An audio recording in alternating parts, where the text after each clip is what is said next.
Morning Leaders, hari Minggu waktunya kita berpikir lagi.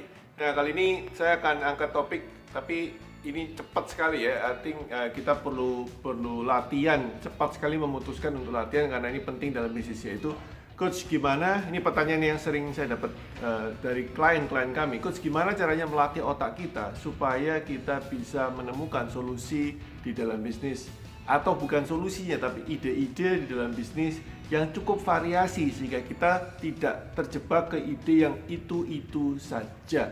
Ya, kalau kita bilang bisnis kan banyak masalah ya, banyak tantangan, banyak challenge, banyak jalan buntu yang kita perlu cari jalan lain. Ya, kalau kita nggak bisa lewat jalan A, jalan B, jalan C nggak bisa D dan seterusnya. So, gimana kita melatih otak kita supaya kita bisa? Nah, saya bilang cepat ya, cepat karena kalau Anda terlalu lambat melatih ini, maka hasilnya jadi lama. Jadi semakin cepat Anda mulai, semakin Anda bisa baik hasilnya. Otak kita kan otak yang terdiri 100 miliar neuron. Ya, kalau Anda lihat di Discovery Channel atau di YouTube, Anda bisa melihat otak kita is amazing. So, gimana cara kita melatih ini?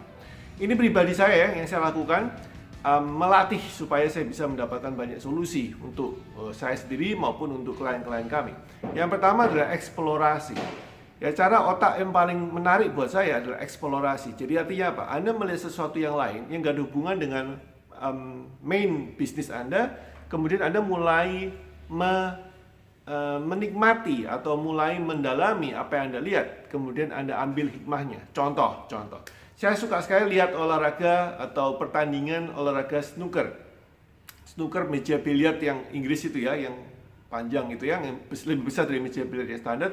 Nah, yang saya lihat gak cuma senengnya aja masukin bola atau orang sangat sharp ya, sangat tepat menembak bola. Yang saya suka juga kadang-kadang yang saya suka lihat adalah kameramennya itu adalah dia shooting ke pemainnya. Jadi pemainnya itu mukanya, ekspresinya di close up begitu. Dan kenapa kok saya bilang ini menarik? Karena gini, snooker ini olahraga yang sangat menarik ya. Karena ketika saya melihat orang yang satu kalah, yang satu menang, yang kalah itu bisa mempertahankan ekspresinya seperti tidak stres, tidak peduli, tidak jengkel.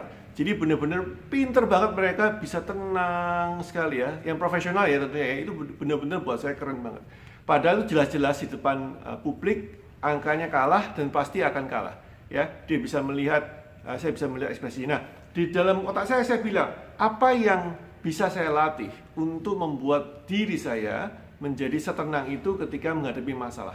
Itu salah satu cara kita eksplorasi ya. Oh, mungkin dia harus latihan, misalkan latihan berjam-jam. Oke, kalau gitu saya harus latihan berjam-jam menghadapi masalah sehingga saya lebih tenang. Ini contoh salah satu gimana cara kita bisa menemukan ide di otak kita. Ide-ide solusi. Ya, itu yang pertama. Yang kedua adalah fokus ke masalahnya, jangan fokus ke jawabannya. Nah, ini banyak orang salah paham. Banyak orang bilang, kok saya harus fokus ke jawabannya, fokus jawabannya. Kadang kalau masalahnya begitu kompleks, jawabannya itu tidak serta-merta ada.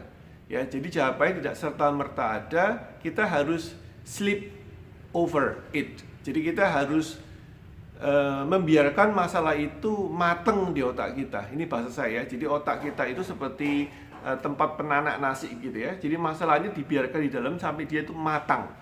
Gimana caranya? Ya, Anda ketika mandi, Anda pikirkan masalahnya. Jangan pikir jawabannya. Kemudian ketika Anda tidur, Anda mimpikan masalahnya gitu ya. Jangan fokus jawabannya. Nah, otak kita itu luar biasa sekali. Dia akan mencari hubungan-hubungan koneksi neuron baru untuk menemukan beberapa ide. Dan ini it works ya. Tolong Anda bisa latihan ini dengan cepat karena ini it works very very good ya. Memang Anda harus latihan supaya Anda nggak jadi stres. Jadi bukan stresnya yang dipikirin, tapi problemnya yang dipikirin. Ada bedah di otak kita, ada bayangkan masalahnya apa. Itu yang kedua. Yang ketiga adalah Anda melakukan namanya connecting ideas. Connecting ideas itu artinya apa? Ide-ide yang Anda tahu, yang Anda sudah pernah jalankan, kemudian Anda connect-kan. Ya, misalkan contoh, Anda melihat, oh sekarang yang namanya Gojek, GoFood, GrabFood itu bisnisnya ada yang namanya kitchen atau ghost kitchen, ya. Kitchen hantu karena nggak ada bentuknya, nggak ada terbuka, kemudian mereka menggunakan mengirim makanan mulai online. Oh, itu ide yang sudah ada. Ada tahu ide itu karena Anda menggunakan usernya. Kemudian Anda bilang, oh mungkin nggak bisnis saya itu nggak perlu terbuka untuk umum, saya melakukan delivery ke konsumen kita menggunakan konsep yang sama. Sesimpel itu kadang-kadang akan muncul sebuah challenge baru. Oh, gimana caranya untuk ini, gimana caranya untuk itu. Nah, ide Anda bermain di otak Anda. Ya, ide Anda muncul di otak Anda, maksud saya. Ya, itu yang ketiga, yaitu connecting ideas. Yang keempat adalah yang paling straightforward, yaitu Anda langsung buat eksperimen and make mistakes. Ya, jadi Anda buat eksperimen terhadap solusi-solusi yang Anda anggap, aku punya masalah A nih coach, aku punya masalah tim, aku punya masalah omsetku gak bagus. Oke dah, lakukan aja lah 3 hal yang Anda bisa lakukan sekarang yang menurut Anda dengan modal yang Anda, dengan spesifikasi yang Anda punya, dengan tim yang Anda punya, lakukan dulu apa yang bisa. Lakukan A, B, C, D, udah lakukan dulu.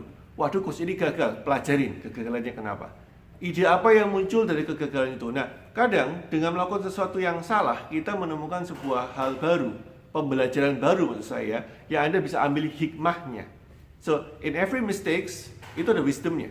Dan Anda kalau semakin banyak membuat salah ya, bukan masalah ya, membuat salah, yang tentunya bukan disengaja ya.